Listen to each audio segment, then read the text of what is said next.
नमस्कार और स्वागत है। तो आज हमारे सामने है 20 और 21 दिसंबर 2025 के दो बहुत ही गहरे आध्यात्मिक संदेश। और जब मैंने इन्हें पहली बार देखा तो मुझे ऐसा लगा कि ये जैसे एक पहेली के दो टुकड़े हैं। एक टुकड़ा बाहरी दुनिया में आने वाली एक बड़ी उथल-पुथल की तस्वीर दिखाता है और दूसरा दूसरा उस सब के बीच अपनी आंतरिक दुनिया को संभालने का एक नक्शा देता है। तो आज हमारी कोशिश यही रहेगी कि इन दोनों टुकड़ों को जोड़कर एक पूरी स्पष्ट तस्वीर बनाई जाए। ये एक बेहतरीन तरीका है इसे देखने का, क्योंकि ये दोनों संदेश वाकई एक दूसरे के पूरक हैं। आप अगर सिर्फ पहले संदेश को पढ़ें, जिसमें विनाश की बात है, तो शायद थोड़ा डर या बेचैनी हो सकती है। और अगर सिर्फ दूसरे को पढ़ें, जिसमें आंतरिक स्थिति की बात है, तो लगेगा कि इसका बाहरी दुनिया से क्या लेना देना है। लेकिन जब आप दोनों को एक साथ देखते हैं, तो एक पूरी रणनीति समझ में आती है। बिल्कुल। बाहरी नाटक को समझते हुए अपनी आंतरिक तैयारी कैसे करनी है, तो आज की हमारी इस गहरी पड़ताल का मिशन यही है, ये समझना कि कैसे कोई व्यक्ति अपनी पहचान, अपने व्यवहार और अपनी आंतरिक शक्ति को जमा करके एक ऐसी ऊंची अवस्था पा सकता है जहां बाहर कुछ भी हो, अंदर की स्थिरता बनी रहे। तो चलिए शुरू करते हैं उस हिस्से से जो सबसे ज्यादा ध्यान खींचता है। पहला सूत्र 20 दिसंबर वाला एक बहुत ही नाटकीय तस्वीर से शुरू होता है। उसमें कहा गया है कि पुरानी दुनिया के विनाश का ड्रामा पहले से तय है और इसमें प्रकृति का गुस्सा भी शामिल होगा, जैसे भूकंप, बाढ़, अकाल। ये सुनकर तो किसी के भी मन में पहला सवाल यही आएगा कि हमें करना क्या है। और स्रोत इसका जवाब बहुत स्पष्ट रूप से देता है, लेकिन शायद उस तरह से नहीं जिस तरह से हम उम्मीद करते हैं। जवाब बाहरी एक्शन लेने का नहीं है, बल्कि आंतरिक दृष्टिकोण बदलने का है। और इसे समझाने के लिए स्रोत में एक बहुत ही मार्मिक उपमा दी गई है। इस दुनिया की तुलना एक ऐसे मरीज से की गई है जिसके बचने की कोई उम्मीद नहीं है। जब डॉक्टर हाथ खड़े कर देते हैं, कहते हैं कि अब कुछ नहीं हो सकता, तो परिवार वाले क्या करते हैं? वो उसे बचाने की निरर्थक कोशिश में अपनी सारी ऊर्जा नहीं लगाते। वो धीरे धीरे उससे अपना मोह हटाने लगते हैं। संदेश का इशारा यही है कि इस पुरानी दुनिया से अब मोह हटा लो। लेकिन क्या ये एक तरह का पलायनवाद नहीं है? मतलब अगर बाहर दुनिया में इतनी उथल-पुथल है, तो क्या हमारी जिम्मेदारी उसे ठीक करने की नहीं बनती? ये थोड़ा स्वार्थी नहीं लगता? ये एक बहुत ही जायज सवाल है, और इसका जवाब हमें मिलता है दूसरे संदेश से, जो हमें एवर रेडी और अलर्ट रहने को कहता है। यहाँ समझने वाली बात यह है कि तैयार रहने का मतलब दुनिया को बदलने के लिए तैयार रहना नहीं है, बल्कि उस बदलाव के दौर से सुरक्षित रूप से गुजरने के लिए तैयार रहना है। संदेश कहता है कि मन और बुद्धि को क्लीन और क्लियर रखो। क्लीन और क्लियर क्यों? ताकि जब सही समय आए तो ईश्वरीय इशारे यानी सही मार्गदर्शन को पकड़ा जा सके। आप सोचिए, अगर कोई तूफान आने वाला है, तो समझदारी तूफान से लड़ने में तो नहीं है। समझदारी है एक मजबूत और सुरक्षित आश्रय बनाने में। यहाँ वो आश्रय हमारा अपना साफ और शांत मन है। अगर मन व्यर्थ संकल्पों और चिंताओं से भरा होगा, तो हम उस सूक्ष्म मार्गदर्शन को सुन ही नहीं पाएंगे जो हमें बताएगा कि कब, कहाँ, क्या करना है। ये एक दिलचस्प नजरिया है। तो इसका मतलब ये है कि फोकस दुनिया को बचाने पर नहीं, बल्कि अपनी आत्मिक स्थिति को बचाने और उसे इतना शक्तिशाली बनाने पर होना चाहिए कि हम उस दौर से सही सलामत निकल सकें। तो फिर इस आंतरिक तैयारी का सबसे पहला और जरूरी कदम क्या है? सबसे पहला और सबसे गहरा कदम है अपनी पहचान को बदलना। और इसके लिए दूसरे स्रोत में एक बहुत ही व्यवहारिक और शायद सबसे शक्तिशाली तकनीक दी गई है। इतनी सरल कि कोई भी इसे तुरंत अपना सकता है। जब भी मन में मैं शब्द आए, तो एक सेकंड रुककर खुद को याद दिलाना है, मैं आत्मा हूं। और जब भी मेरा शब्द मन में आए, तो याद करना है, मेरा बाबा। ये सुनने में तो बहुत आसान लगता है, लेकिन क्या सिर्फ इन दो शब्दों को बदलने से इतना बड़ा फर्क पड़ सकता है? एक बीज की तरह है, दिखता छोटा है, लेकिन उसमें पूरे पेड़ की संभावना छिपी है। आप देखिए, दूसरे स्रोत के अनुसार आध्यात्मिक रास्ते में सबसे बड़ी रुकावट, सबसे बड़ा विघ्न सिर्फ एक शब्द है, मैं। यानी देह अभिमान। मैं ये शरीर हूं, मैं डॉक्टर हूं, मैं एक मां हूं। ये मैंपन ही सारे बंधनों और दुखों की जड़ है। जब आप जानबूझकर हर बार इस मैं को मैं आत्मा हूं से बदलते हैं, तो आप धीरे धीरे देहभान की उस मोटी परत को काट रहे होते हैं। तो ये एक तरह का मानसिक रीप्रोग्रामिंग है। हर बार जब दिमाग अपनी डिफ़ॉल्ट सेटिंग पर मैं ये शरीर सोचने जाता है तो आप उसे रोककर मैन्युअल रूप से मैं आत्मा हूं पर सेट कर रहे हैं। ये एक छोटी सी आदत है जो समय के साथ पूरी सोच को बदल सकती है। बिल्कुल सही शब्द है, रीप्रोग्रामिंग। और यही बात मेरा के साथ भी लागू होती है। मेरा घर, मेरा पैसा, मेरे बच्चे, ये मेरापन, मोह और आसक्ति पैदा करता है। जब हम इसे मेरा बाबा से बदलते हैं तो हम हर चीज को एक ट्रस्टी की तरह देखना सीखते हैं। ये सब उस परम सत्ता का है, मैं तो सिर्फ एक कैरटेकर हूं। और ये बात पहले स्रोत के जीते जी मरना के विचार से सीधे जुड़ जाती है। जीते जी मरना का मतलब ही है इस पुरानी मैं और मेरे वाली पहचान से मर जाना। इसी पहचान से जुड़ी एक और बात जो मुझे बहुत दिलचस्प लगी, वो दूसरे स्रोत में है। वहां उस आम बहाने का जिक्र है जो हम सब अक्सर इस्तेमाल करते हैं। क्या करूं, मेरी नेचर ही ऐसी है। हाँ, और ये एक ऐसी सच्चाई है जो हमें आईना दिखाती है।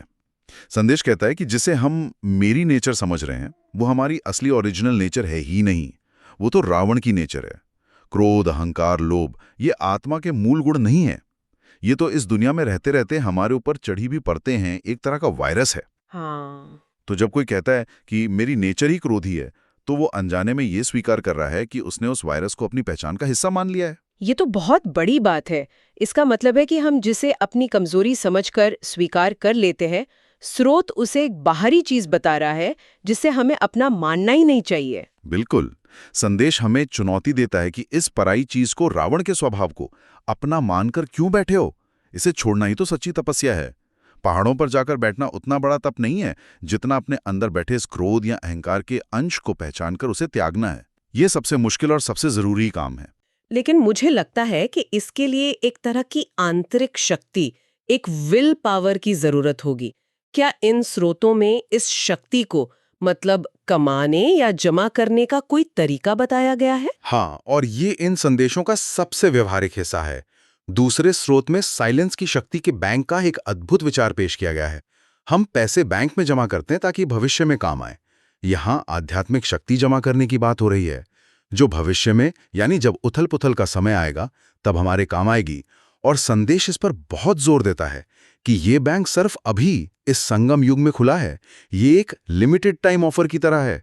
अभी जमा करने का मौका है, बाद में सिर्फ निकालने का समय होगा। यह सोचने पर मजबूर करता है, हम दिन भर में कितनी ऊर्जा छोटी छोटी बातों पर चिंता करके या सोशल मीडिया पर स्क्रॉल करके गंवा देते हैं। अगर उसका सिर्फ 1% भी इस बैंक में जमा किया जाए तो शायद तस्वीर ही कुछ और हो। लेकिन जमा करने का तरीका क्या है? क्या घंटों मेडिटेशन में बैठना होगा? नहीं, तरीका बहुत ही सरल और सुंदर बताया गया है। कोई लंबे चौड़े अनुष्ठान की बात नहीं है। कहा गया है कि दिन में बीच बीच में बस 1 सेकंड निकालकर स्वीट साइलेंस में खो जाने का अभ्यास करना है।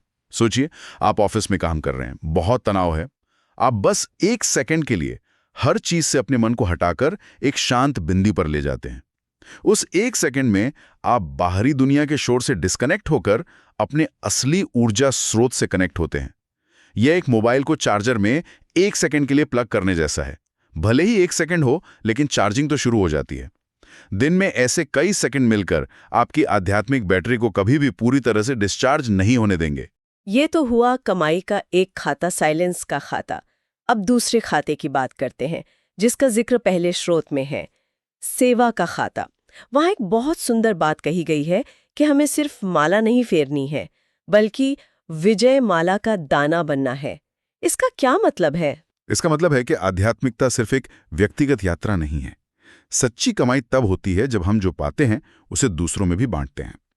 विजय माला का दाना बनने का अर्थ है बहुतों की सेवा करके उन्हें अपने समान बनाना, यानी जो ज्ञान, शांति और शक्ति हमें मिली है वो दूसरों तक भी पहुंचाना। जब हम किसी और परेशान आत्मा को उसके दुखों से बाहर निकलने में मदद करते हैं या सिर्फ अपनी शांत उपस्थिति से उसे सुकून देते हैं, तो हमारे सेवा के खाते में बहुत बड़ी कमाई जमा होती है। तो क्या ये दोनों खाते अलग-अलग हैं या एक दूसरे पर निर्भर करते हैं? ऐसा हो सकता है कि कोई एक खाते में बहुत अमीर हो और दूसरे में गरीब? यह एक शानदार सवाल है। ये दोनों खाते एक दूसरे से गहराई से जुड़े हुए हैं। एक के बिना दूसरा अधूरा है। अगर आप सिर्फ सेवा करते रहेंगे लेकिन साइलेंस में बैठकर खुद को चार्ज नहीं करेंगे, तो आपकी सेवा सतही हो जाएगी, उसमें शक्ति नहीं होगी। आप बहुत जल्दी थक जाएंगे, जिसे आजकल बर्नआउट कहते हैं। और दूसरी तरफ अगर आप सिर्फ साइलेंस में बैठे रहेंगे और उस जमा की हुई शक्ति को सेवा में नहीं लगाएंगे तो वो शक्ति स्थिर हो जाएगी। सच्ची प्रगति तब होती है जब हम साइलेंस के खाते से शक्ति निकालते हैं और उसे सेवा के खाते में जमा करते हैं। यह एक निरंतर चक्र है, लेना और देना। ये एक बहुत ही संतुलित दृष्टिकोण है। और जब कोई इन दोनों खातों को भरकर चलता है तो जाहिर है उसका असर उसके व्यवहार और उसके चेहरे पर भी दिखना चाहिए। यहीं पर पहले स्रोत से रॉयल चलन यानी शाही व्यवहार की बात आती है। ये शब्द सुनकर लगता है कि क्या हमें कोई खास तरह के कपड़े पहनने हैं? नहीं, ये बिल्कुल भी बाहरी दिखावा नहीं है। ये आंतरिक स्थिति का एक स्वाभाविक बाहरी प्रतिबिंब है। जिसकी आत्मा शक्ति से भरपूर है, जिसके कमाई के दोनों खाते भरे हुए हैं, उसका व्यवहार अपने आप में गरिमापूर्ण, शांत और शाही हो जाएगा। उसे छोटी छोटी बातों में गुस्सा नहीं आएगा, वो दूसरों की गलतियों पर परेशान नहीं होगा। और दूसरे स्रोत में इसी बात को सदा गुलाब जैसे खिले हुए चेहरे के विचार से जोड़ा गया है। जिसका मन खिलावा है, उसका चेहरा भी खिलावा रहेगा। और ऐसा व्यवहार क्यों जरूरी है, इसका भी एक बहुत महत्वपूर्ण कारण पहले स्रोत में दिया गया है। कहा गया है कि हमें ऐसा कोई कर्म नहीं करना चाहिए जिससे सतगुरु की निंदा हो। ये एक बहुत बड़ी जिम्मेदारी लगती है। ये है ही एक बहुत बड़ी जिम्मेदारी। जब कोई आध्यात्मिक मार्ग पर चलता है तो दुनिया उसे उस ज्ञान और उसके गुरु के प्रतिनिधि के रूप में देखती है। अगर उस व्यक्ति का व्यवहार अशांत, क्रोधी या दुखी है तो लोग कहेंगे कि देखो, इतना ज्ञान लेकर भी ये ऐसे हैं, तो इस ज्ञान में क्या रखा है। इससे अनजाने में उस ज्ञान और गुरु का अपमान होता है। इसलिए शाही चलन और खिला हुआ चेहरा सिर्फ व्यक्तिगत उन्नति के लिए नहीं, बल्कि उस सत्य का सम्मान रखने के लिए भी जरूरी है। अब अंत की ओर बढ़ते हुए दोनों संदेशों में बहुत सुंदर वरदान भी दिए गए। पहला वरदान जो 20 दिसंबर के स्रोत से है वो है निरंतर याद द्वारा अविनाशी कमाई जमा करने का। और इसमें कष्टों को लेकर एक बहुत ही सुंदर नजरिया दिया गया है। हाँ, और वो नजरिया हमारी मुश्किलों को देखने का तरीका ही बदल सकता है। कहा गया है कि अगर जीवन में कोई कष्ट आता भी है तो वो गुलाब के कांटे की तरह है। कांटे छुपते जरूर हैं, लेकिन वे फूल की सुरक्षा भी करते हैं। इसी तरह जीवन की मुश्किलें और कष्ट हमें भगवान की याद दिलाने के लिए आते हैं। जब सब कुछ बहुत अच्छा चल रहा होता है तो हम अक्सर अपनी साधना में, अपनी याद में ढीले पड़ जाते हैं। लेकिन जैसे ही कोई मुश्किल आती है, हमें तुरंत सहारे की याद आती है। इस दृष्टिकोण से देखें तो कष्ट भी एक तरह से हमारी सुरक्षा कर रहे हैं। और दूसरा वरदान 21 दिसंबर के स्रोत से है एकांत और सिमरन में व्यस्त रहने वाले बेहद के वानप्रस्थी बनना। वानप्रस्थी शब्द सुनकर तो मन में जंगल की तस्वीर आती है। बिल्कुल, पारंपरिक अर्थ तो यही है, लेकिन यहाँ बेहद के वानप्रस्थी की बात है, जो एक बहुत ही गहरी आंतरिक अवस्था है। इसका मतलब है इस दुनिया में अपने परिवार और कामकाज के बीच रहते हुए भी मन से न्यारा और डिटैच्ड रहना। अपने मन को व्यर्थ बातों और चिंताओं के जंगल से निकालकर उसे एकांत और ईश्वरीय याद में व्यस्त रखना। यह एक ऐसी अवस्था है जहां आप दुनिया के बीच होकर भी दुनिया के प्रभाव से अछूते रहते हैं। और अंत में दोनों संदेशों में एक एक स्लोगन है जिन्हें हम एक तरह से आज की चर्चा का निचोड़ मान सकते हैं। पहला है स्नेह रूप का अनुभव तो सुनाते हो, अब शक्ति रूप का अनुभव सुनाओ। और दूसरा है हिम्मत का एक कदम तो मदद के 1000 कदम। पहला स्लोगन हमें संतुलन की याद दिलाता है। स्नेह और प्रेम बहुत अच्छे गुण हैं, लेकिन सिर्फ स्नेह से काम नहीं चलेगा। स्नेह के साथ साथ आंतरिक शक्ति का अनुभव भी जरूरी है, ताकि हम मुश्किल परिस्थितियों का सामना कर सकें। और दूसरा स्लोगन तो एक सार्वभौमिक सत्य है, शुरुआत हमेशा हमें करनी पड़ती है। जब हम हिम्मत का एक छोटा सा कदम भी उठाते हैं, चाहे वो अपनी किसी पुरानी आदत को बदलने का हो, तो ईश्वरीय मदद 1000 गुना होकर मिलती है। लेकिन वो पहला कदम, वो हिम्मत हमें ही दिखानी होगी। तो आज की इस गहरी चर्चा का सार यही निकलता है कि बाहरी दुनिया में जो भी बड़ी उथल-पुथल होनी है, उसे एक साक्षी की तरह देखते हुए हमें अपना पूरा ध्यान और ऊर्जा अपनी आंतरिक दुनिया को बदलने पे लगानी है। अपनी मैं और मेरे वाली पहचान को मिटाकर मैं आत्मा हूं की सच्ची स्मृति में टिकना है।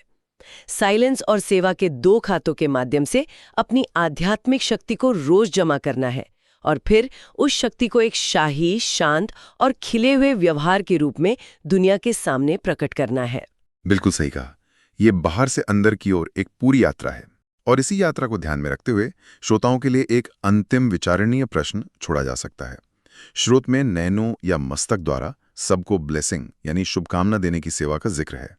तो सोचने वाली बात यह है कि बिना कुछ कहे सिर्फ अपनी शांत और शक्तिशाली दृष्टि से अपने किसी परेशान सहकर्मी या परिवार के सदस्य को मन ही मन शांति का अनुभव कराने का एक छोटा सा प्रयोग करके कैसा रहेगा? क्या हमारी अपनी कमाई हुई आंतरिक स्थिति हमारे आसपास की दुनिया पर इतना गहरा और मौन प्रभाव डाल सकती है? ये एक प्रयोग है जो हर कोई आजमा कर देख सकता है।